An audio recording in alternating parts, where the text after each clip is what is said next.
അമലെന്ന് പൊളിഞ്ഞു പോകാത്തൊരു അമലുണ്ടെങ്കിൽ സലാത്തല്ലേ. ബാക്കി ഏത് അമലും പൊളിഞ്ഞു പോകും, സലാത്ത് പൊളിയൂല. നിങ്ങളെല്ലാം ഈ ഇരിക്കുന്നവരൊക്കെ വിചാരിക്കും ഈ സ്റ്റേജിലുള്ള ആളുകളാണ് ഏറ്റവും ഉയർന്ന ആളുകൾ. വല്ലാഹി വല്ലാഹി ഒരിക്കലും അങ്ങനെ വിശ്വസിച്ച് പോകണ്ട. ഈ സ്റ്റേജിന്റെ താഴത്തിരിക്കുന്നവരിൽ എത്രയോ നമ്മളെക്കാൾ ഉയർന്ന അല്ലാഹുവിന്റെ ഔലിയാക്കളുണ്ടാകും. അത് ഞങ്ങൾ മറന്നു പോകരുത്. ഈ മജ്‌ലിസാണ് പ്രധാനം. ഇതായ മജ്‌ലിസ്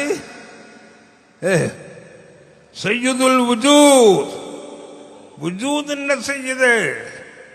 ലോകത്ത് എന്തെല്ലാം ഉണ്ടാവണോ അത് ഉണ്ടാക്കുന്നവൻ റബ്ബാണ്. ആ റബ്ബിന്റെ ഏറ്റവും മെഹബൂബും മഅ്ശൂഖുമായ അല്ലാഹുവിന്റെ റസൂല് അവരെ മജ്‌ലിസാണിത്, നമ്മളാരും മജ്‌ലിസല്ല. ഈ സലാത്ത് കൊണ്ടല്ലാതെ ആർക്കും രക്ഷപ്പെടാൻ കഴിയുകയുമില്ല.